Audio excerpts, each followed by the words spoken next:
Welcome to the Three Hokages podcast. We're your hosts, Kay, Kareem, and Hanif. Today we have a special guest, Juice Lee. He's an is it correct to say an up-and-coming artist as with regards to comic books, or you've been established? No, I'm up and coming. This is the first comic book that I've ever written. Okay. Officially. Well, So yeah. we're honored to have you as a guest on our show, just so that way you can formally introduce yourself, let everyone know who you are and what was the comic book that you've written and created. All right. So basically, my name is Juice Lee. I go by Juice Lee. I am a author now, apparently, but I rap, and then basically, I am a professed comic nut, fight nerd. You know, an old school pro wrestling stan. Yeah, that's kind of my bag. Okay. Yeah. Yeah. Oh, sorry. Go ahead. Go ahead. No, I was going to say, and how can individuals find out more about you? So basically, the main way you can get at me is through Instagram. Like, I'm extremely active on Instagram now, and that is JUIBRAND. That's it. JUI brand. So yeah, that's the main way you can get a hold of me via Instagram. Other than that, I do have Twitter at Juice Lee on Twitter. If you use Facebook, facebook.com/Juice Lee. And then, like, other than that, like, I do have music that I push. I've been pushing it because of the comic, but the music is juice-lee.bandcamp.com. And then, other than that, like, you can pick up the comic book Skrap at npccomics.com. Okay. What inspired the name Juice Lee? It sounds like a play on Bruce Lee, but it is. But like, so this is like, a lot of people go through rap names, and like they'll have like several different rap names before they decide on who they are. I know, like, Anderson .Paak wasn't always Anderson .Paak, so like his name was something else. I forget what it was. And then we also know what 2 Chainz's name was before that. So there's that. And if you don't know what 2 Chainz's name was before, like, 2 Chainz, I think his name was Titty Boy. So yeah. Yeah. I mean, not that 2 Chainz is better, but it's like, okay. Yeah. But no, like, so but anyway, Juice Lee was the first rap name I ever had, and it was the only rap name I ever had. And like I like started rapping in like junior high, and like I just thought it was like the coolest. I thought it was a cool name where it was like, I'm quick to hit you with a rhyme like Bruce Lee, but my rhymes are so juicy, meaning filled with knowledge. But like, it just kind of like really stuck. You know what I'm saying? So and it was just something I just stuck with. Plus, I grew up always loving martial arts and martial arts movies and all that other stuff, and so it just fit. So. Now, you're the author and creator of the comic Skrap. How did that come to be, as far as being able to segue from music to creating an entire IP of Skrap? Okay, so basically none of this was supposed to happen. None of this was ever supposed to happen at all. What happened was, that's how you know black people start. Like, what it was the real story. Like, what happened? Yeah, but what happened was, like, years ago, I got asked to do like basically kind of like a pilot for like some animated show, and the animated show didn't go anywhere, but it inspired me to like really take try to take my hand at trying to make an animated series. You know what I'm saying? And so originally I started like writing this animated series about the main character in Skrap. Her name is Shannon Noble. I started writing this animated series about her little brother. You know what I'm saying? And like, basically it was supposed to be like this kind of James Bond meets Metal Gear meets Codename Kids Next Door meets all this crazy goofy stuff. You know what I'm saying? And like, that's what I originally was trying to write. And then I got like writer's block, and I always had like Shannon as like, she was supposed to be like this sage type anime type character that was supposed to be like his basically she was gonna hit him with like whatever goofy knowledge or whatever, and he was gonna get it wrong, and all this other stuff was gonna happen. She was gonna troll him. That's what it was supposed. That's what and that idea was called Byte Division, and that's something I'm gonna still work on, but way later. But like, that's what the idea originally was, and I was like, it'd be cool if, I got Byte Division big enough, and then like I can do like Shannon's side story, and then I would do all this cool stuff where like do all these callbacks to martial arts movies. I would talk about like old school like UFC and Pride and all this other stuff, and like I would do that, and that would be cool, and like that was the idea. That was the idea. I was like, that'd be cool if I did that. But me having writer's block with the original story, I was like, maybe if I just write like a little page or something, you know what I'm saying, and just see where it go. And then I was like, okay, well, what if I just wrote, what if I came up with this character? And then what if I came up with this character? What if I did this character? What if I did this and this and this? And like, it just kept going. It just kept snowballing. And like, I started like, they're like, well, you know what? Maybe I'll just do one episode. Then one episode turned into 2, then 3. Then I had a whole like 16 episode arc. And then I'm like, what am I doing? I'm tripping here. You know what I'm saying? Like, cause I've damn near just forgot about the story I was originally supposed to write. You know what I'm saying? And then like, that's where it started. And like, I was just like, well, let me just, and it kept just being, let me just do a little something. Let me just do a little something. And then like, it exploded into this. And so, and I'm really happy, you know what I'm saying? And I'm really happy, and like all the ideas keep flooding to me and everything like that. And it's just hilarious that this was never my intention for any of this to happen the way it happened. You know what I mean? And like, it exploded the way it did. And I was just like, okay, I guess we can ride this wave then. You know what I mean? So, and that's just to me, that's just a weird thing in life where like the thing that you're not supposed to like do, or like you think you're not supposed to do, ends up being the thing that you end up doing. You know what I'm saying? Because I've always like wrote stories and loved comics and all the other stuff like that. And I was like, yeah, maybe one day I can do that. But then like, I never thought it would be like, it would take the turn that it took. Like if you told me like 3 years ago that this is what I was going to be doing, then I'd be like, that sounds dope. You know what I'm saying? But, wow. Okay. You know what I'm saying? Like, yeah, I wouldn't have thought that, so, it sounds like it sounds like you went on a really interesting journey to get to where you are now, with the story. Yeah. So what type of journey do you want to take the reader on? What story do you want to tell with Skrap? So at the end of the day, with everything that I'm creating, especially in the world of Skrap, I always wanted to tell the story of like basically martial arts being for everybody. You know what I'm saying? And seeing how much like, because like I want to say like, yeah, it was like about 3 years ago. 3 years ago my mom passed away. You know what I'm saying? Mm-hmm. So like 3 years ago my mom passed away. I was like, severely overweight and all this other stuff. And then after she passed away, I was just like, man, like I want to get in shape. You know what I'm saying? I ain't gonna lie, I'm still fat.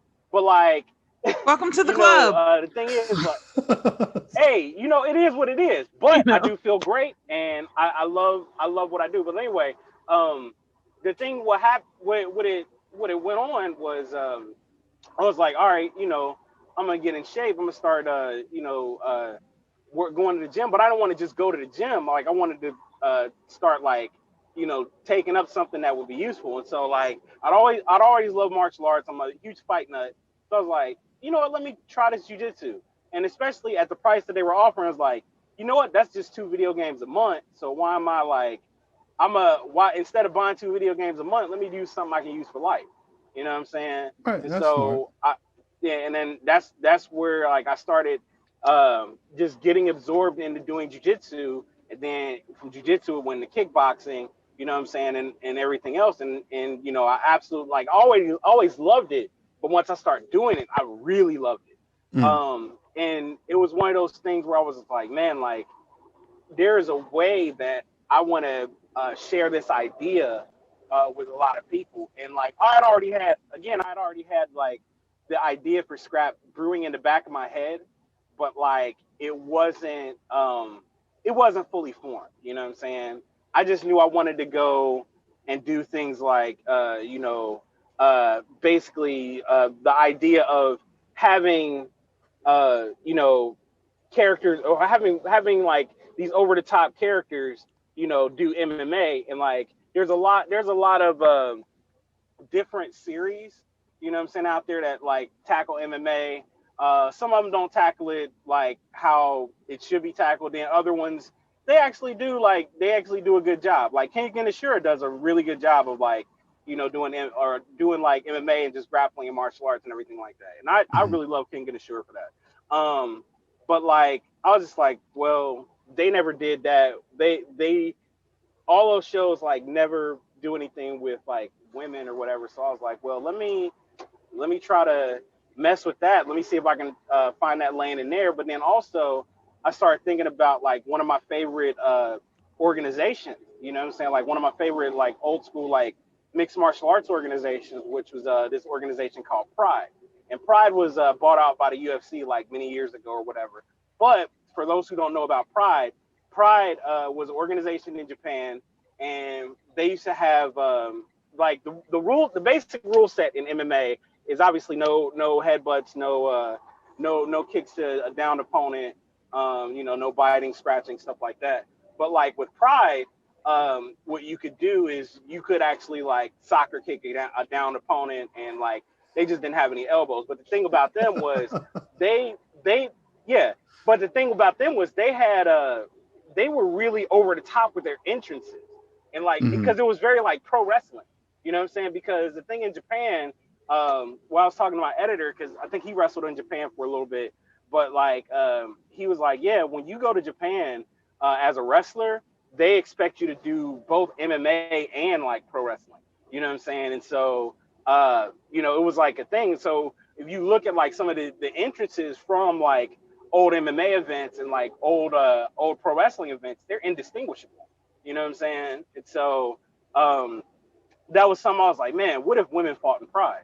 You know what I'm saying? Because women never did fight in Pride. Like women's MMA didn't happen until it didn't really explode until like, somebody like Ronda Rousey, actually Gina Carano, got it, made it more mainstream in America and whatnot. I mean, they were already doing stuff in Japan, but it still wasn't on the level. But anyway, like that was something I was like, yo, this would be kind of cool to see what happened. Like, how would I even approach that? You know what I'm saying? And so I start, going back and looking at a lot of old fights, looking at a lot of old fighters, just looking at like a lot of different things, and just like taking all these influences from all these different places and being like, I want to put this and show this in a way that nobody's ever shown it before, or at least I don't think anybody's ever shown it before. So that was kind of where a lot of that started. And going back to the journey, is the whole thing is just basically showing you all of these different philosophies and these different ideas in regards to not just MMA but martial arts. You know what I'm saying? And like how it can affect your life, or how it can affect your thinking, because fighting for the most part is is really mental. You know what I'm saying? Like fighting is like 90% mental. You know what I'm saying? Like because us as human beings, like we're not really made to fight for real. Like we came up with this way of defending ourselves, this way of combat, to compensate for our certain limitations that we have.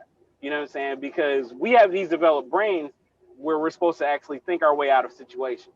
You know what I'm saying? And so whereas, with fighting, it like in a way, the physicality of it kind of goes against that. But there's so much IQ that's involved in fighting that you really have to have a certain type of IQ to be a really good fighter, because you can't just be tough. You can't just be like, I can take a bunch of damage. I mean, that just means you're a punching bag. You know what I'm saying? Like Rocky. Yeah, that just means you're a punching bag. That don't mean nothing. But like if you're smart, in regards to your fighting, then you can excel. You know what I'm saying? So People give like guys like Mike Tyson like a bunch of shit for being as crazy as he is. And I mean, yeah, he's crazy, but at the same time, the dude is like really, really smart in regards to like fighting. You know what I'm saying? And he's like, if you ever watch his podcast, he's a crazy ass boxing historian. So, but he's also like really wrapped up in history too as well.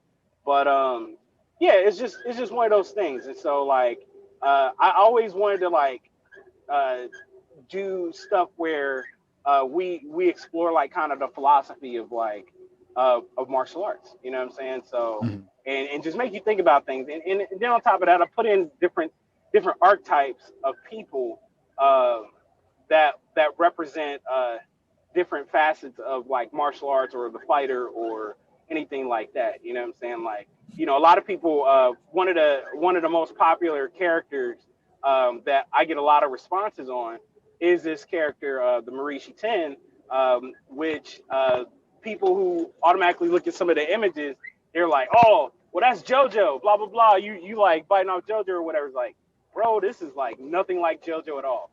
So, and I always have to like explain that to them. But like the Marishi 10, which if you do some research on her, like she is an actual like Buddhist goddess, you know what I'm saying? And back in the samurai times, like samurais used to like basically pray to the Marishi 10 to pretty much like remove they prayed to the Marishi 10 for battle.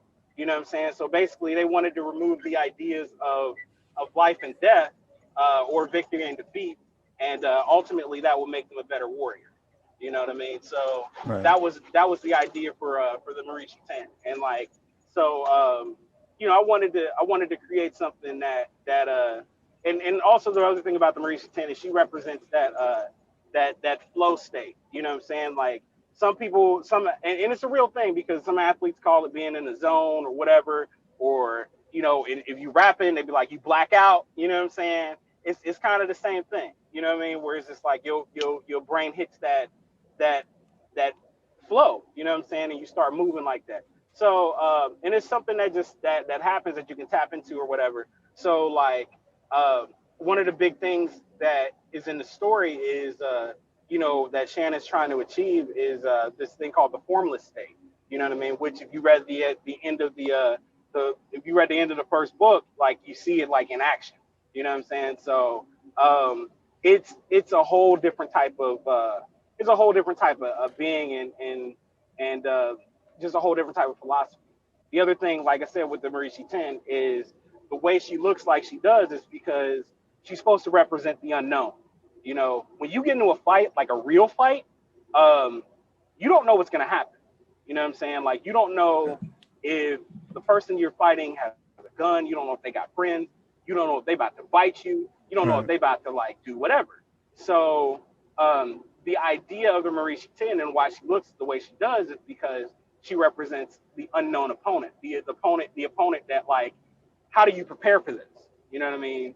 And so how do you prepare for this eventuality of this type of combat? You know what I mean? And like even Bruce Lee said it once. He was like, "We won't have a new fight." There's like he said that he doesn't believe in a different way of fighting. You know what I'm saying? There's no different way of fighting as long as humans have two arms and two legs. There's really only one way of fighting. You know what I mean? Now there's different methods to achieve your outcome, obviously, but like there's really only one way of fighting. We can only prepare ourselves to fight a person who has two arms and two legs. You know what I'm saying? So, and that's kind of the idea. But anyway, go ahead. I mean, that's a well detailed roadmap from where you started from to actually describing the entire book itself without giving away a lot of the spoilers from the first issue. All three of us enjoyed the first issue. I was more curious about the art style, who the artist, how he drew it, how they come. Did you work with them closely with regards to the? The guys that drew, they're Brazilian artists, Paulo Ricardo, Tony Neri, Orlando Mauro. Those are guys from Brazil that like I work with, and like basically that, and again. none of when I say none of this was supposed to happen, when I originally gave them a script, I gave them a screenplay. You know what I mean? And so they were like, they basically had to break it down into make it in the comic format. But like the thing was with that particular art style, I kind of chose that and like I just because I didn't know what I wanted to do per se with the art just then, but I really liked what they did, and I really liked where I had some sort of type of realism and some sort of something that was where I could still dip into the fantasy, but like it still felt like a little bit real. So that was a thing. Also, side note, one of the biggest things I had to kind of pound into them and was and this is not a knock on them, it's just one of those things you notice in art is I had to really make sure they had Shannon's hair right. You know what I'm saying? Because that was like that her hair is like signature, you know what I'm saying? Plus y'all don't seen enough art and enough comics to know when you have black people in comics, if they're not drawn by a black artist, then like, sometimes it's only a handful of hairstyles that they use. You know what I'm saying? That they can understand. And so like I had to really like be like, yo, we gotta get this hair together, man. You know what I'm saying? And like it was just a huge thing for me. Like it was just something I had to like harp on them about. Like, yo, y'all gotta make this right. Y'all gotta make this hit this type of way. You know what I mean? Right. But again, hopefully people like that. And like plus I love that hairstyle mainly because like it's something that like someone like her could logically fight in.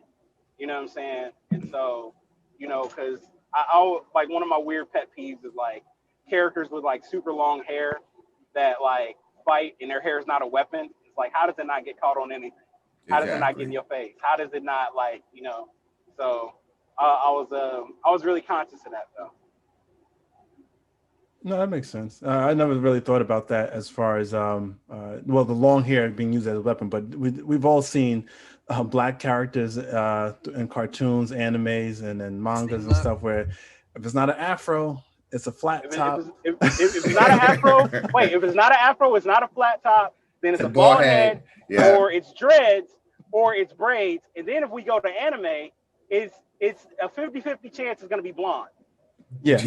And it's locks. So you got the locks like toilet tissue size thick. It's super. They always only have this super thick locks. That's it. Yeah, or cornrows. That's like 5 feet apart from each. Yeah. Right. Where's your hair? Where's your hair, sir? Facts. All facts. So yeah. That's a topic for a whole nother discussion. Oh yeah, black hair and animation. Because I promise you, go through all of your anime, and then just find all the black people, and then no. It's the same look. The same look. I don't need to be disappointed. Like let's not go back and look. It's gonna be a disappointment. Why? Woo! Yeah, it is. It is. I just something I always thought about. Like, damn, man, like y'all just don't know. You know what I'm saying? So yeah. But anyway. So what type of research did you have to do for this comic book? I mean, you mentioned a lot of different fighter styles, a lot of different elements, historical elements as well. It was a lot of, some of the stuff I already knew because I watch so many fights all the time. And like, I'm like a huge combat sports fan to the point where like, if you're not getting punched in your face, kicked in your face, slammed on your head, or choked out, like it's likely I'm probably not going to watch it. So, you know what I'm saying? Like I watch like a lot of different stuff from like a lot of different stuff or a lot of different avenues. So it was a lot of stuff I already knew, but then there was stuff I didn't know. From the philosophical standpoint, there was a lot of there's this guy on YouTube that if you ever got like a few minutes, you should check him out because he always has some like super deep videos. But like this dude named Mind Smash, and Mind Smash, he breaks down a lot of different philosophies and ideas on just how much mental fighting is, you know what I'm saying, how mental fighting is, and then also he breaks down like technique and stuff like that. But his videos are like, they're usually like 5, 6, 7, maybe 10 minutes long at the most. You know what I mean? But he goes like really deep into that philosophy stuff, man. And like even Israel Adesanya like messes with Mind Smash. You know what I'm saying? So it's just really cool to see like to have different perspectives like that. So some of the stuff that he says, I actually had to research a lot about the Marishi 10, just because I didn't know like the depths of what of how ingrained she is, but that was at the time too that I was like looking at like different gods and goddesses and like in different pantheons, you know what I'm saying? And like it took me down a huge rabbit hole of like a bunch of different cultures, you know what I'm saying? Like as far as like how especially how many goddesses there are, that you know the mainstream media doesn't really like ever tap into or even talk about, you know what I mean? And so you know, you hear about like a bunch of Greek gods and stuff like that, you know, but yeah, you don't if it ain't Greek, hear about, we don't care. Right, exactly. But you don't hear about like, you know, a bunch of stuff that a bunch of the gods and goddesses in like Sumeria and like, you know, Mesopotamia and like all this other stuff, like all these ancient stuff, and like obviously like the Egyptian gods, and you know what I'm saying, you know, a lot of the Hindu stuff, you know what I mean? Like it's a whole bunch of stuff. And then like even in like Native American culture, it's just like there's so much stuff that like is just so untapped that like nobody ever like touches, you know what I'm saying? And it's crazy to me, like how has nobody ever saw these things and like said like, you know what, that'll be dope, like I'll do something with them. Like, all right, that's cool, more for me, you know what I mean? So but yeah, I went through and like researched a lot of different stuff, as far as like just how ingrained like certain gods of war were, and how like certain cultures approach different gods and their deities and things like that. So and all of that stuff related back to like fighting and you know, martial arts and just like combat in general. So but yeah, it was a huge rabbit hole I had to go down. And you know, and I'm still going down that rabbit hole now, you know what I mean, even as I write more of this book. So, and I'm encouraging you to keep going down that rabbit hole. So like for me, like I'm a very big fan of like mythology. So for like in school, I think I'm not gonna say how old you are, but the three of us, yeah, like when we were in school, it was more like Egyptian, a tiny bit of Roman, right. I mean, but mainly Greek. Like it was like Greek from like elementary school to high school. You get somebody that's like, oh, I like Egyptian mythology, so we're gonna teach you like that for like a month in school, and then we're gonna do like the fact that the Romans came after the Greeks, so then we're gonna do that in. But like anything else, no. And it never existed. It did, right. But and I get it. Like some people don't like to say like names, like for this South American gods like Quetzalcoatl. Like people don't like saying no names. Like, oh no, that's too hard to pronounce, so we're not gonna even teach you. But like, there's so many gods and deities, and I think we've had a conversation about this before. Like the first time I ever saw other deities, for like when we would see like Anansi as a cartoon as a kid, and then sometimes with gargoyles they brought in like for other gods, which was like great, and then it stopped. It was just like, we're gonna give you that one little bit, and then we don't care about those other guys. Let's go back to the Greeks. Yeah. Like we know them, we don't care about them. We're not gonna do that just because, like, yeah, it's like everybody's covered all of them. You know what I'm saying? Right. Like, you know, there's an entire world. And real talk, it's kind of it's kind of the same way like with Norse mythology too. It's like everybody's covered all that stuff. So you know, there's not a whole lot. There's nothing new that you can do here that hasn't been seen before. You know what I mean? So, you know, that's kind of the thing. And like I said, like, you know, again, like even I told my girlfriend, I was like, yo, you know, after doing like a lot of the research, I was like, man, you know, it's kind of crazy that there's so many goddesses that like people don't even talk about. You know what I'm saying? Like, and you know, it was just like, damn, y'all just leave these motherfuckers out. Like really, that's how y'all feel. So, but yeah, you know, and on top of that, like the other thing too is just how certain how like different cultures will have the same god. Like the Maurice 10 is like, since it's found in Buddhism, like Maurice Ten is like popular, it's part of like Shinto in Japan, but then it's also like a bit in Hinduism, but then it's like mainly in Buddhism, but like it's a bit in Hinduism too, even though like Maurice Ten like goes by like another name in Hinduism. It's like Duma or something like that. But yeah, like, and then there's like another pronunciation of it where it's like Odzur Kanma or something like that. But like, yeah, it's just a bunch of stuff. But like, like I said, I gravitated towards Maurice Ten just because I just thought like she was a really fascinating deity that like is when I really looked and looked in to see who else had did anything with her. The only thing I found was did any of y'all remember this is a super old cartoon called Ronin Warriors? So vaguely. Okay, so in Ronin Warriors, there's like one of the heroes, because Ronin Warriors is like it was basically like Super Sentai anime, but like they didn't have a giant robot really. They just put on armor, and that was the main thing. But one of the characters, like, they invoked the Maurice Ten, and that was it. But like other than that, like you don't really have much on the Maurice Ten as far as like in popular media or like anime or anything like that. So it was just, like I said, it was kind of an interesting thing with that. So, but the other thing too is, as far as research goes, is I used to I went into do different styles. I went into different combat styles and stuff like that. So like Russian Sambo.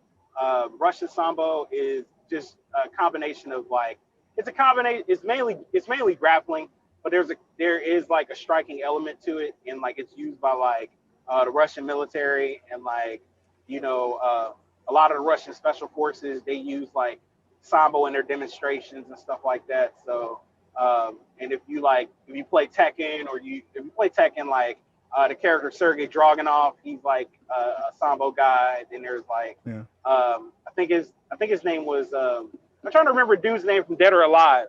I want to say his name was like Ruslan or something with an R, but he was a Sambo guy too.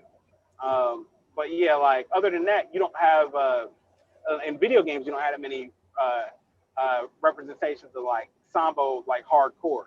But by one of the characters that I created in Skrap, her name is her nickname is the God Queen, but like basically her fighting style is primarily Russian Sambo, and like she's this fighter from Russia, she's like this basically virtually unbeatable fighter from Russia, which I loosely based on a fighter. Her name is Valentina Shevchenko. So, and Valentina Shevchenko is like fucking incredible. But yeah, I loosely based it on her. But like, she's one of those people that like I wanted to kind of create a different air with, and create like different types of fighting styles, because there's so many different martial arts styles that actually get utilized within MMA that like a lot of people don't realize. So there's that. Yeah, I was gonna ask. I'm glad you mentioned the Russian MMA fighter. I was gonna ask, do you think of the fighting style first as you create your character, or do you think of a character and then say, okay, what fighting style do I want them to represent?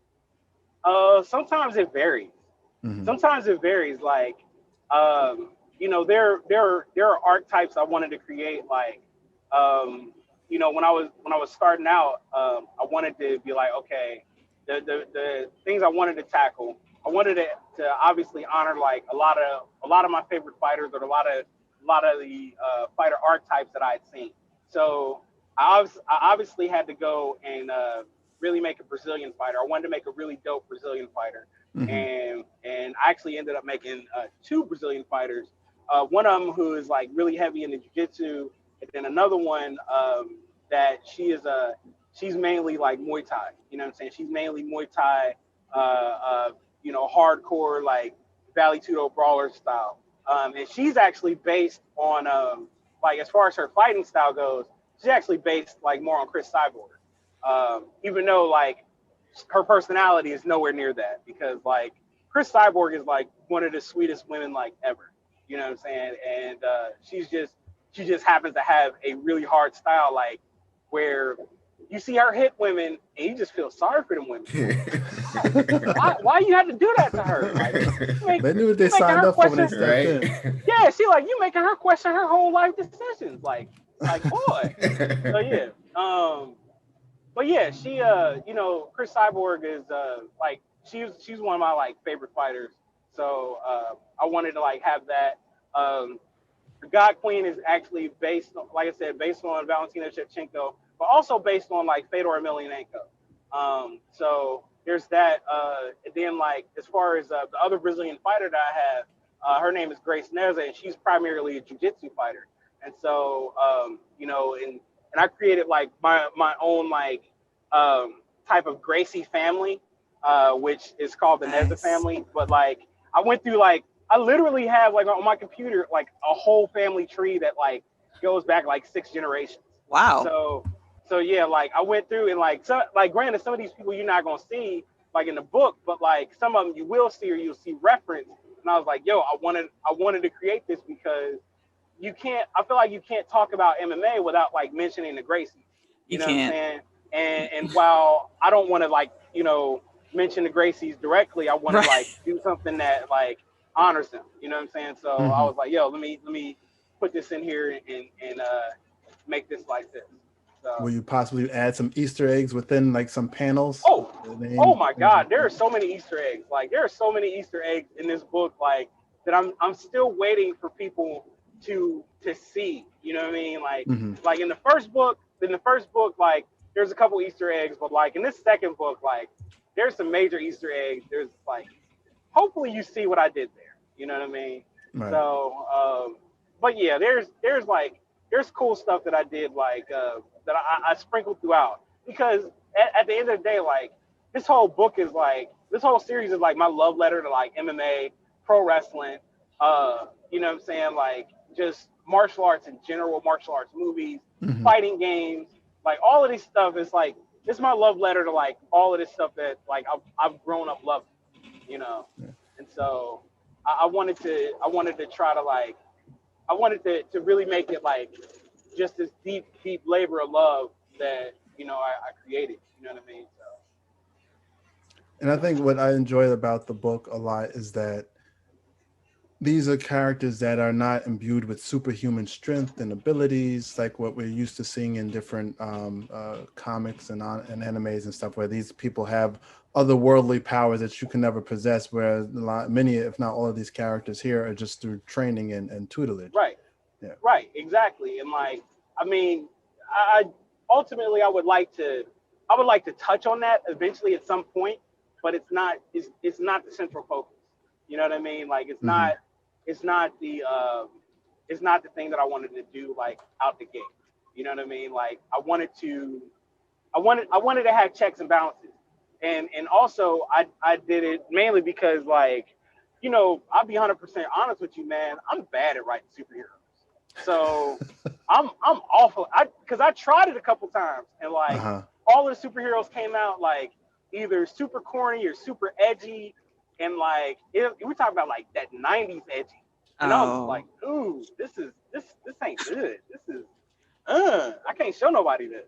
You know what I'm saying? So yeah, it's just like I just keep it all the way 100, man. Because like and you know, back in the day, like I always was like, man, you know, I love to direct or write a Marvel comic book or something like that. It's like nowadays, I'm like, no, I wouldn't. Nope.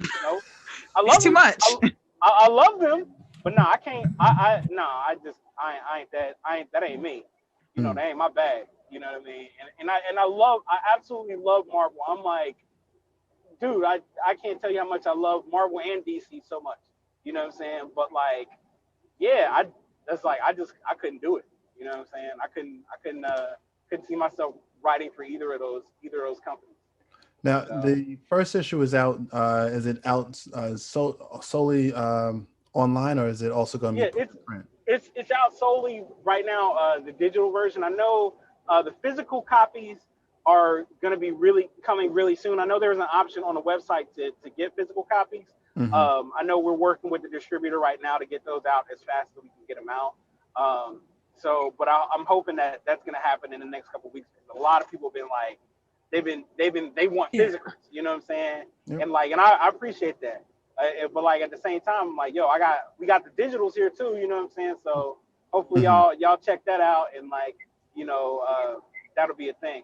But we working on trying to get like distribution and everything like that.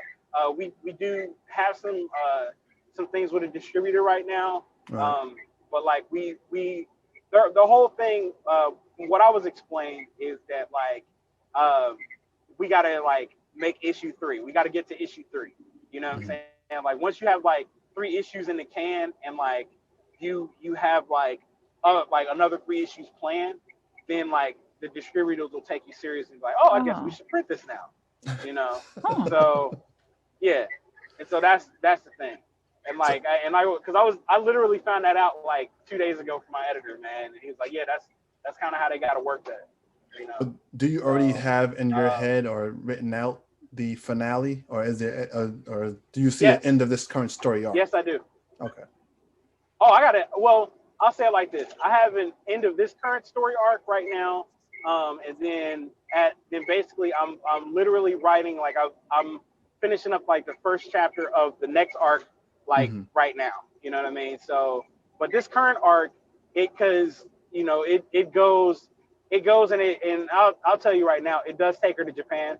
You know, and so there's a whole bunch of crazy stuff that happens in Japan. But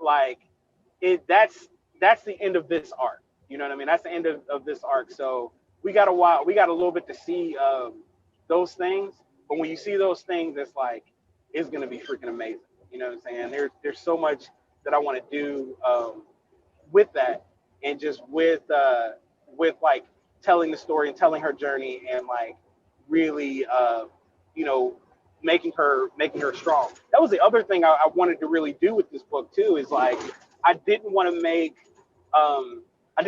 her super strong off the bat. You know what I'm saying? Because a lot of times when you get a lot of characters like this, where it's just oh, we want to show them out the gate and they have no flaws and this and this. It's no, let's. It's a better payoff. To me, I've always learned it's a better payoff when you're steadily seeing their growth. You know what I'm saying? You're seeing what they can do and whatnot, and all of that stuff like that. Because no one wants to see unless it's One Punch Man. No one wants to see One Punch Man not struggle. You know what I'm saying? Well, it's a spoof character, though. but the whole point of One Punch Man is he's a joke character. And this is why he did this. You know what I'm saying? This is why he is how he is. You know? And so the real journey is trying to figure out why he's so freaking strong, as opposed to he's just strong for no reason. So it's more so even question it. So more so for your characters, as similar to, I guess, for new anime people, it's moments like My Hero Academia, where you watch Deku, he wants to be a hero and he's working hard. Even though he gets imbued with this power, he still has to learn how to use this power. It doesn't kill him, pretty much. Exactly. Right. Exactly. You know what I mean? So, and even getting, even the struggle to get to that power, you know what I mean, is that takes some twists and turns, you know. So I have to admit, I didn't read the synopsis. I wanted to just dive right into the issue. When I look towards new comics, sometimes I just want to get a general idea. I saw it had mixed martial arts in it, and to me that drew me in, just from that alone. But I said I'll read the synopsis after I complete the first issue, and I was enjoying it. I loved the touch with family. I loved the artwork and the fighting style, because I could see that you did a lot of research, and you most likely played a role in some of the panels, because I could follow the fight scenes very well. But I didn't know what to fully expect with this issue. When she went back to see her sensei, I have to tell you, man, my mind was blown. I love that part. I'm not going to give it away, but I was like, wait, hold up, what just happened? So that was a nice surprise. So can we expect other surprises like that? Oh yeah, yeah. I go I love Saker so much, man. Like, because I tell you, to me, the only person that like I can compare him to, you know what I'm saying, and with y'all show being named 3 Hokages, the only person I can compare him to is Jiraiya. You know what I'm saying? Like, he's Jiraiya without being pervy. You know what I mean? But like, there's no Jiraiya. Yeah, I mean, but granted, Jiraiya is like a goofball though. You know what I'm saying? And like, I love that about him. You know what I'm saying? Like, he's like this cool goofball, but like he has like a big ass heart. You know what I mean? And so that was one of the things I wanted to do with him, is make him like not some archetypical master. That was a big thing I wanted to do just with all of it, with any of the teacher characters, is not make them like, I am old school old man on the mountain, and like I can only I didn't want to do that, like you know what I'm saying, like, and I wanted to, like, because all of the teachers that I've ever met in real life, they're cool as hell, you know what I'm saying, like they on some chill shit because they ain't got to prove nothing, you know. And so it makes it more fun. You know what I'm saying? Like, there's another character that shows up later, who's mainly the jujitsu guy, and like Keenan Draco is like, that's like my guy, man. Like, he's just like the most chill, most like laid back, like dude, like that you probably know, like, even though I don't mention it, like, he smokes. You know what I'm saying? Yeah. It's like, he smokes. You know what I mean? Like, and it's one of those things where I just like, I wanted to like to emphasize that, like, you know what I'm saying, where it was just like, all of these people who have this great power aren't people who are, I am super powerful, I am this, and this, because the truth of the matter is, like, when you have like that type of great power, usually you don't have anything to prove. The people who got something to prove is the people who aren't mentally strong. You know what I'm saying? Who aren't like, they have to intimidate you. They have to do things to scare you. You know what I'm saying? And use fear as a tactic to, because they're afraid themselves. You know what I'm saying? Like, just reference Mike Tyson again. Mike Tyson, he said, like, all of those times that he was coming to the ring, like, as in our minds, when we're looking at it, we're like, damn, he's scaring the shit out of these people, blah, blah, blah, blah, blah. In reality, Mike Tyson was terrified. You know what I'm saying? But he said, like, if they were afraid of me, they couldn't hurt me. You know what I'm saying? And that was the main thing that he wanted to, that was the main thing he wanted to do. He was like, if I can make you afraid of me, there's no way you could hurt me. And even though he's scared himself, you know what I'm saying? Like, and so I always thought that was like fascinating, So, and it's just another idea about, like, how psychology affects fighting, you know what I'm saying? And the other same thing is, when you have like some of those people who are who fall in love with their power, fall in love with how strong they are. When you stand up to their power, when you stand up to their best shots, like it destroys them mentally. You know what I'm saying? I've watched so many fights where, like, guys, they was like, oh, this guy has knockout power. He got heavy hands. He been dropping everybody this, and this. And then they go into a fight and they fight a guy, and that guy eats their shots. Like, mentally, you'll see that dude drain. You know what I'm saying? You'll see that dude that was supposed to be this knockout artist, when he get his when his opponents start eating him shots, he started being like, damn, maybe I can't hurt this guy. Maybe I can't I can't do whatever I need to do to win. Damn, is he stronger than me? I don't know. I don't know what's, and like, you'll watch him drain. I can give you several examples of fights where it was like, that's what happened. You know what I'm saying? And like, one of the good examples, more recent in recent years, was Anthony Joshua versus I think it was Andy Ruiz. You know what I'm saying? Andy Ruiz, they didn't think Andy Ruiz would win. They thought Andy Ruiz was going to be a tomato can. And like, Anthony Joshua hit him with everything he had. And then he hit him with everything he had. And Ruiz just kept coming back. Yeah. And Ruiz, it got to the point where Anthony Joshua, like about the second or third round, you start to see him be like, damn, I can't do nothing to this guy. You know what I'm saying? And then he gets dropped. And when he gets dropped, you know, his whole demeanor changed. He starts spitting out his mouthpiece. He don't know what's going on. He's like, man, he wants to be anywhere but in that ring. You know what I'm saying? Because this man took everything that he had, and you know, it was a wrap for him. So, but yeah, that's how it happens, man. So, I have another question. Yeah. And this touches on something that you said earlier in the interview. You know, my condolences for your mother passing, but you also have a dedication page as well in this issue. And Shannon, she lives with her mother and her brother, at least in the first issue.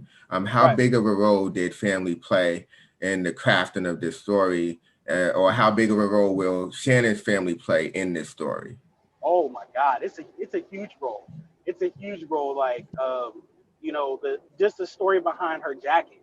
You know what I'm saying? Like the story behind her jacket is like a huge thing. You know what I'm saying? And like, I don't want to give that away, but like that's a seminal moment, especially like in the fight, like where like when we show like the origin of her jacket and like the fight that precedes that is huge. You know what I'm saying? So but yeah, it's a big thing, man. Like and that was a big thing too, is like her mom, and this is what I had hoped to get into, even though I'm gonna touch on it like later on. I'm gonna touch on it a little bit later on, like in these little nods and things like that. Her mom, like what her mom used to do for a living, and what her mom is involved with. I briefly touch on like how smart and how intuitive her mom is, and it's just a really fascinating thing that like I did, because everything I was doing with her mom, I was supposed to show in like her little brother's story, the Bite Division story. I was supposed to show like all of that, but I'm like, well, shit, it's gonna come out either way. So, you know, I started to like I wanted to really like emphasize how intuitive and how smart she is about like everything. You know what I'm saying? And the things that she knows and the people that her mom was involved with. You know what I'm saying? Just to like, it's really cool. It's really cool. You know what I'm saying? So, but yeah, like that was again, it plays a huge part into her family, and just how much they help her. You know what I'm saying? Like how much they help Shannon, and how much all of the goofy stuff that I have Shannon do to troll her little brother. That's always a fun. That to me, those are like the super fun scenes, the slice of life scenes where she trolls her little brother, because he just sees her as this like, you know, freaking Super Saiyan samurai martial art, and so he's like, I want to like use your weapons. I want to do this, and you're gonna teach me how to shoot a fireball. You're gonna teach me about shadow clones and this, and this. And like again, Shannon's like, okay, let's say, okay, this is how you're gonna learn how to do a fireball. And then she just like trolls. That's one of her joys in life, is like trolling her little brother, you know.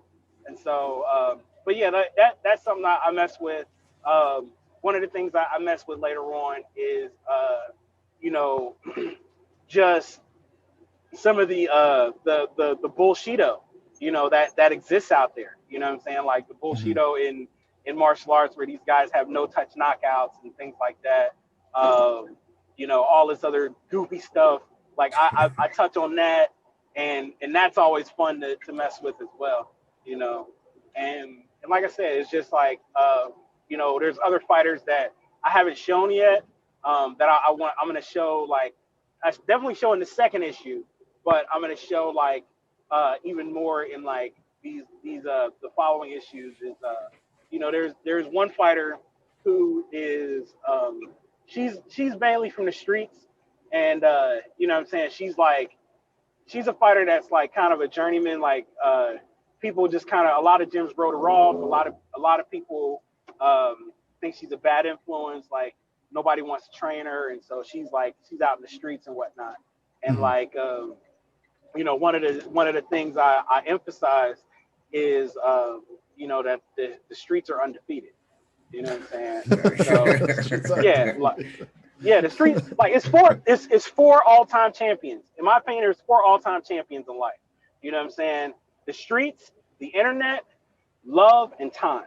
And they all train at the same gym. So yeah, like it's one of those things, man. Like, so I wanted to create a character who has that calling from the streets or whatever, but like, because she doesn't feel like, fighting is for her, because she done lost a bunch of amateur fights, and everybody like kind of writes her off because she's always in trouble and all this other stuff. And like when she comes to pressure MMA, like a lot of things happen, and it's really cool. And like her and Shannon's bond is like, that's one of those fun ones I'm gonna really mess with. But also another one of the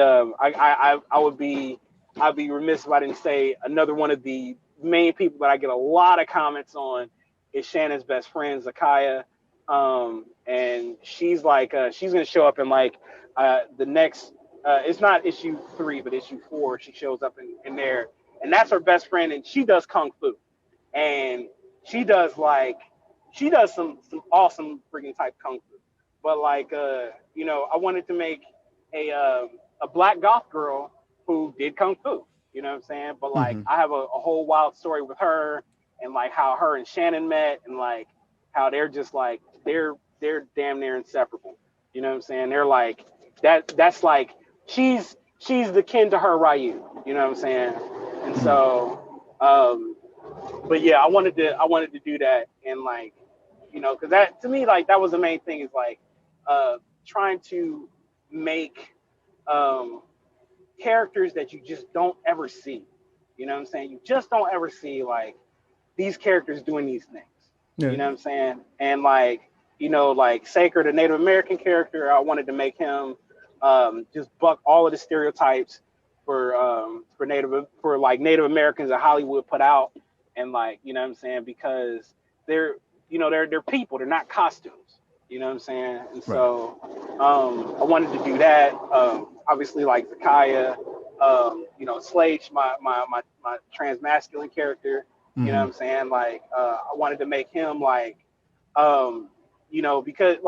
because there's a lot of like homophobia and transphobia and all that stuff around there, man. Especially in combat sports. But like, which is ironic, because arguably the greatest female fighter that exists, like the greatest female fighter currently right now, arguably, is a lesbian woman. You know what I'm saying? She's married to another fighter. You know what I'm saying? But like, there's still like weird homophobia like that exists, man. And like, and Slash, I just wanted to make him somebody that was like, the antithesis of all of that, where he was just like, he's this amazing fight nut, but he's like this huge compassionate guy, and he's the reason that like, Shannon is like even doing MMA in the first place. And so I wanted to make him, and plus to me he embodies jiu-jitsu too, you know what I'm saying? So because jiu-jitsu initially was made for that smaller person. Anybody can do jiu-jitsu, but like that smaller person fighting the bigger man, you know what I'm saying? And like, I wanted to make him this person who was at this disadvantage, who used martial arts to really not only gain confidence with himself, but like he's consistently proven everybody wrong. You know what I mean? So I just like, that was a big thing to me, as far as like making all of these characters, man. It's like just taking characters who you don't see, or you only are used to seeing in one type of way, and putting them in a world that like you just don't ever see that. Yeah, representation is important. Yeah. And representation is super important. Yeah. You know what I'm saying? And like, and you just like in to quote Kevin Smith, like, you know, and this always stuck with me because I went to like one of his like, you know, things like where he was like doing a Q&A at some con years ago, and damn, I remember Comic Cons. That was fun. So long ago. I know, right? Pepper Farm remembers. But I know, but so no, I went to a con and he was like, man, you need to write the story that nobody else is ever gonna tell. You know what I'm saying? Like, you know, nobody else is gonna ever tell this story, so you should be the one to tell it. So that's true. That was the thing. Yeah, and I think that I'm sorry. Go ahead, Kay. No. Okay, sorry. This is related to what you just said. When you said like arguably the greatest female fighter, would you mean Amanda Loa? You talking about yeah. You said, no, I'm saying Amanda Nunes. Okay. Amanda Nunes. Okay. I was just Amanda Nunes is like she's literally because think about it, everybody she's beat, like Amanda Nunes is like she might be the greatest currently right now. She's the GOAT. You know what I'm saying? Because she's beaten like a who's who of everybody. You know what I mean? She's beaten Chris Cyborg, she's beaten Ronda Rousey, she's beaten Holly Holm, she's beaten like everybody. She's beaten Valentina Shevchenko, arguably twice, whatever. It's debatable that second fight, but whatever. You know what I'm saying? Like, she's beaten them all, and so technically, she is the greatest female MMA fighter. She's not my favorite, but she's the greatest female MMA fighter right now. So, you know, because she's like, there's only 2 female fighters that I follow, and she's one of them. But I didn't realize her last name was Nunes because it's like on her social media, it's Leoa as her last name, and I was like, oh, okay. Yeah. So because the lioness. Yeah. Okay, because I was like, hey, that sounds real familiar. People I think you're talking about. I'm sorry, I am random. No, it's cool. Sorry. It's cool. But no, like, you know what I'm saying? Like I keep it 100. You know what I'm saying? Like, Amanda Nunes isn't my favorite. Like, she's not my favorite fighter. She's great. She's awesome. But you know what I'm saying? Like, I'm always have that soft spot for, like, you know, Chris Cyborg, Megumi Fuji, Valentina Shevchenko, you know what I'm saying, Angela Hill, you know, I'm always have my soft spot for those fighters, you know what I'm saying? And like, I know, like, I always say, like, if Chris Cyborg, like, if she ever got the rematch Amanda Nunes, I think we might have a different fight. But since that's likely never gonna happen, you know, it is what it is. So that's true. But again, I know you said the first issue is already out digitally. The second issue, is that also online at MPC? No, the second issue is not online. It's currently in production. We're looking at basically, since the first issue literally just came out, we're looking at the second issue coming out in like probably sometime in March. You know what I mean? So, you know, yeah, but that's what we're looking at. And like, you know, we're like, I've already gotten panels back from the first few pages. So we getting it together, man. And like, I'm just really loving the response that like a lot of people have given me in regards to like the book and like just the characters and the artwork from like all of the artists I've been working with, things like that. So I'm really beside myself with all of this stuff right now. You know what I'm saying? Like, and again, as I said before, like, none of this was supposed to happen.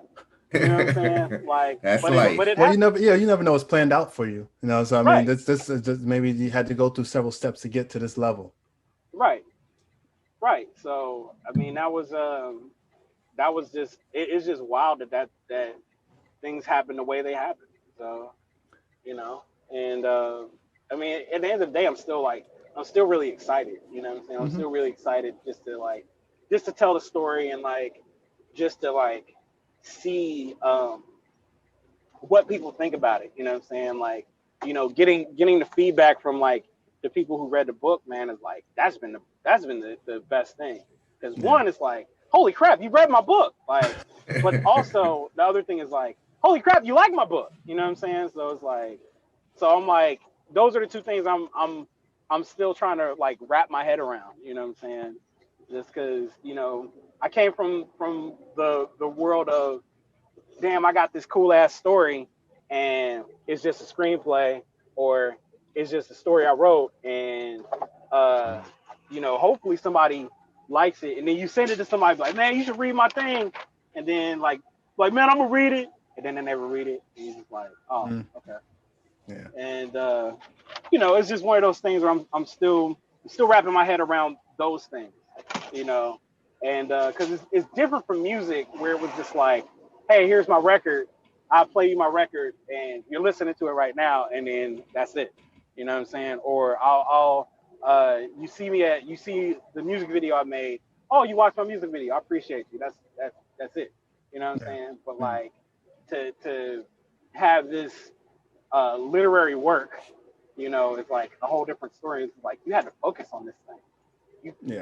Read it. Like, especially with the artwork and stuff, how to try to translate the the actual lines of dialogue to go with the actual artwork. It seems to be even seems to be like a serious task to try to get that right. Like how Kareem had mentioned, even the fight panels, the accuracy, you can tell it's not just a normal, I wouldn't say a normal quote unquote comic book, as far as, because there seems to be a level of detail inside the positioning of the individuals' bodies and the grappling and stuff like that. So it actually looks like it's live captures from an actual fight itself, an actual MMA match. So that to me is what really called out to me. Like, this looks legit. This isn't just, okay, I'm just drawing some dudes fighting. I'll get away with it by drawing some silhouettes or something like that. And you don't really. No, like I wanted to. That was a big thing. That was the other big thing. Like I said, I have to shout out to King and Ashura, because King and Ashura, like, they're another one that, like, where they actually do like techniques. You know what I'm saying? They're like, oh, this is an actual technique. This is an actual thing. You know what I'm saying? Because as I'm sitting online on Instagram, especially, I am watching a lot of people do jujitsu and do different jujitsu, like different jujitsu setups, reversals, transitions, all this other stuff. And I'd be like, hey, that would work in a comic. Hey, that would work here. Or, hey, this throw was cool. And like, so if you were to ever look at my archives, like, it's just nothing but like all sorts of hood fights, hacks, subs, setups, all this other stuff. You know what I'm saying? Just because, and on top of that, because I do train, you know what I'm saying, I'm also looking at it that way too. Like, as I mentioned before, one of the characters, Keenan Draco, there's a dude that I physically based him on, who's actually a jiu-jitsu black belt. It's this black dude named Alec Balding. And Alec Balding is like, every time I see Alec Balding like talk, I'm like, oh my God, that's my character. You know what I'm saying? Like, and like I talk to him, like, on some of his status updates and stuff like that, when he does when he shows techniques and stuff like that. But like, yeah, like when I was envisioning like this character, I was like, I found him and I was like, holy shit, this is like the real person. You know what I'm saying? And so it was just one of those fun little things. But again, like, I just really enjoy trying to show off like technique too. You know what I'm saying? Because like, there's a lot of cool ass techniques out there that like people don't really like realize, like, oh, this is a legit thing that works. You know what I'm saying? Or and granted, it's just some shit that just look cool as hell, that don't really work. But like, it just look cool as hell. Like, damn, that's dope, but it ain't gonna never do nothing, because I don't know why you gonna do a cartwheel to stop this. But it's not a Street Fighter. But yeah. You had mentioned, well, I know we talked about the Skrap comic book and issue 1 being printed soon, because we're actually going to be working on doing a for now quarterly subscription box service, where we want to have a lot of independent artists, and preferably artists of color, or at least the characters be predominantly artists of color. So we would love to be able to have some of your work inside those subscription boxes when it comes out. Oh man, I would appreciate that. So we'll definitely be in touch with that offline. I would definitely be. I would be so appreciative of that, man. Like, that would mean a lot to me. Yeah, no problem. I mean, we enjoyed the comic. All three of us enjoyed it. So we would love to be able to share that with our potential subscribers as well. But lastly, we'd like to have you again provide our listeners and your listeners with how they can get in touch with you, as well as be able to check out your comic. All right. So first of all, like when you are setting up smoke signals, this is what you're not playing. I'm playing. No, like. Sorry, you want to start seeing that soon. Smoke signal. Okay, stop. 2020, who knows what's gonna happen next? Right? I mean, for real, what's on your bingo card? Dragons, man, dragons out of England. I said aliens. You know what I'm saying? And December 21st is coming up, right? I heard. Yeah, December 21st. But you know, all the black people gonna get lightning powers. Yeah, that's all we can get in the comic books anyway. Is lightning. Yeah, that's all. That's the only abilities black people can get anyway. It is. And breakdancing. Lightning powers. Yeah. It's all right. I'm gonna have the best lightning powers ever. Yeah. Right. A lot of ways to use them. Right. Exactly. Because I mean, hey, at the end of the day, like we ain't gonna have to pay the light bill no more. Nope. Thank you, because I'm tired of giving Con Ed my money. So yeah, right. Winter time is coming, so we need that. We need that. Right. So, but no, like my contact info, JUI brand on Twitter, or not on Twitter. I'm sorry, on Instagram. Mm-hmm. Juice Lee on Twitter, like at Juice Lee, JUICELEE, and then Facebook.com/Juice Lee. And then, if you want to check out some of my music, which I would appreciate that, I wouldn't even be mad. It's juice-lee.bandcamp.com. Mm-hmm. And then, other than that, like, you can pick up the Skrap comic book at npccomics.com. We're working on getting that on Comixology right now. We should be hearing something back here hopefully in the next couple of days. Hopefully it'll be up there before Christmas. So, comics, we're waiting on some things that come back from Comixology. So, but right now, npccomics.com, you can pick up a book there, the digital, you can order the physical. I don't know, I don't know when the physicals are going to be there. I'm not going to say man, get a physical, and then y'all be mad as hell at me, you know what I'm saying? Like, bro, I've been waiting a month and a half. You know what I'm saying? So yeah, don't quote me on that. But you can get the digital right now. And I appreciate any love, send me a message, you know what I'm saying? You can slide into the DMs as long as you ain't sending me no weird conspiracy videos. Because he clearly said his girlfriend. So if anybody's listening to this, he clearly said he ran it through his girlfriend. So let's not do those things. He handles all the DMs. How about that? He's literally credited in the book, the first name in the book. Exactly.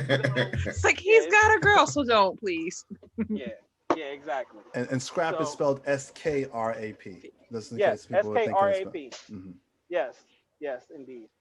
So. But yeah, you can get at me through those mediums, and that's pretty much it.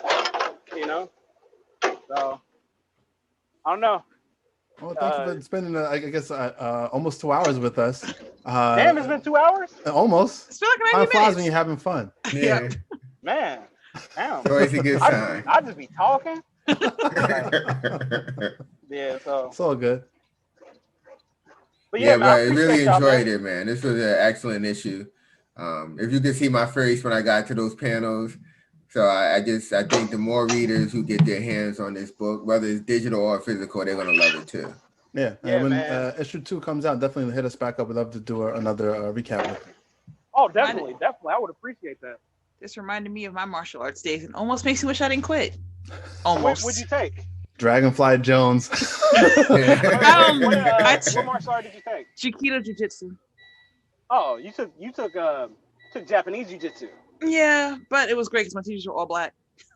Nice. It's great. It was so lovely. That's what's up. Except for the one teacher who used to whoop my ass, though. I mean, hey. No, really. Because I was have those experiences, right? No, because the problem was I was the only girl in the adult classes, so they were like, "Well, we're not gonna take it easy on you," and I'm like, but I'm 15. I'm gonna need y'all to. And they were like, "No, because you hit like a guy." I was like, "That's not the point. I'm still a girl," but it didn't matter. So yeah. Yeah, I dig it. That was fun. I dig it. I mean, that's the thing about doing jiu-jitsu, Brazilian jiu-jitsu, is the fact that you know, this is the thing. People think like, oh, I'm gonna go in there and like do arm bars, or I did a little wrestling in high school. I'm gonna do the thing. You know what I'm saying? They think they're gonna run through it that first class, and then when they get smashed, it like it humbles the hell out of you. You know what I'm saying? Just like, y'all seen it in the book. You know what I'm saying? So you get hit to the face one too many times, you just like, fuck this shit, I'm done. I won to so many times. Yeah, but like with jujitsu, since it's grappling, like you getting tapped out and you getting choked out all these times, and you like, bro, I feel so useless on the ground. And like that's your reality. That is your reality for like the first 3 to 6 months of doing jujitsu. 3 to 6 months. Yeah, yo, it is fun. Real talk. Real talk. But it's fun. It's fun as hell because it's a full body workout, and it's gonna work you. You know what I'm saying? And you're gonna be like, damn, I feel like so good. But the whole thing is that 3 to 6 months that you getting smashed, like probably about the 6-month mark when you get your first, like you start getting tapped, you know what I'm saying, or you start tapping people, you can be like, oh shit, I've been learning this whole time. Like I've been getting my ass whooped, but I've been like learning too, because this new guy just came in and like I just made him look stupid. You know what I'm saying? So it's just like, and then you'll be like, oh snap, okay, maybe I need to ride this out. You know what I'm saying? And you still gonna get smashed again because that's what happens.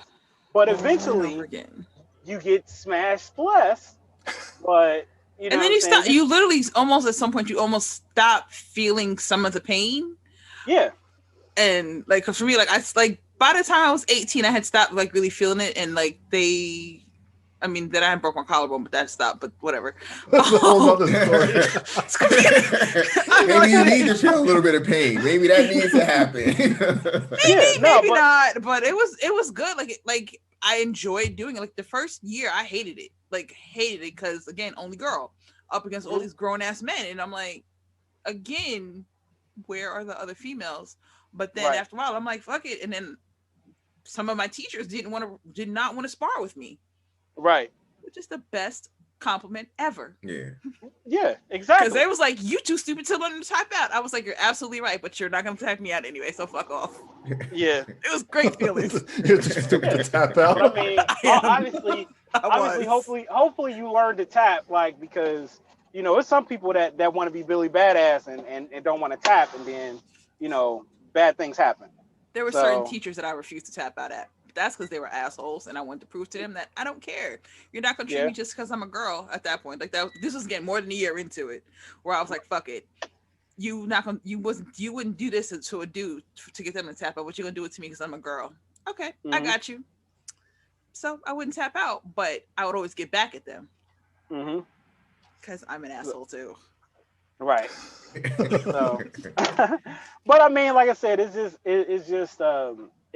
jiu-jitsu is like, it's super fun, especially if you at least got like a school that like where people are actually cool and are actually going to teach you and they ain't just trying to take your money. That's a big thing too, is like these McDojos out here, man, they be trying to get people, so but like you got to watch out for that. That's a whole nother conversation for a whole nother time. I've never heard the term McDojo before. You never heard the term McDojo? But I guarantee you know a McDojo. Yeah. I'm sure. When we were growing up, there was, what the hell was the name of the thing? Tiger Showman's is a fucking McDojo. I'm sorry. Essentially, but it was like there was like Tiger Showman's that would pop. Where are you from? Me, I'm from Cincinnati, Ohio. Oh, okay. So you wouldn't. Okay, so here in New York, Tiger Showman's would pop up everywhere, and it was just like, here, we're gonna give you like this. A franchise. It was truly a franchise, and it was like, you're getting a yellow belt, you're getting a blah blah blah, a blue blah, blah, and I'm like, hey, you came to but class they're not 3 learning times. Shit. Yeah, you came to class 3 times, so you getting a blue belt. Right, because they want to make sure like you're gonna be in a world of hurt when you get out on the streets. Oh, exactly. And then some of those same people will come to our dojo, and you're just like, how do you have a higher belt than me when you can't do nearly half this shit? Okay. Exactly. End up like Nate Robinson. Yeah, y'all. Exactly. You end up like Nate Robinson. You end up like Nate. It's not a good look. Yeah, you end up exactly like Nate Robinson, and that's really not the business. Night. So, but you learn. But hopefully, yeah. Yep. I was gonna say, man, I really enjoyed this. Yeah, I enjoyed it too. Yeah, I mean, it's very informative with regards to all of the different forms of mixed martial arts and the different. I don't know if you would consider them athletes or the term fighters would be the proper title for them. But as a lot of to me it's tomato. I like to say fighter, but it's really tomato because there's still like that same level of athleticism. Right. So that you got to learn in that same level of discipline. So true. That I mean, so that's what I think. Well, we appreciate you taking the time to talk to us today. We're your hosts, Kay, Kareem, and Hanif. You can always check us out on Twitter at 3 Hokages Podcast. You can check us on Instagram at 3 Hokages, as well as check our website at 3hokages.com. Have a good one.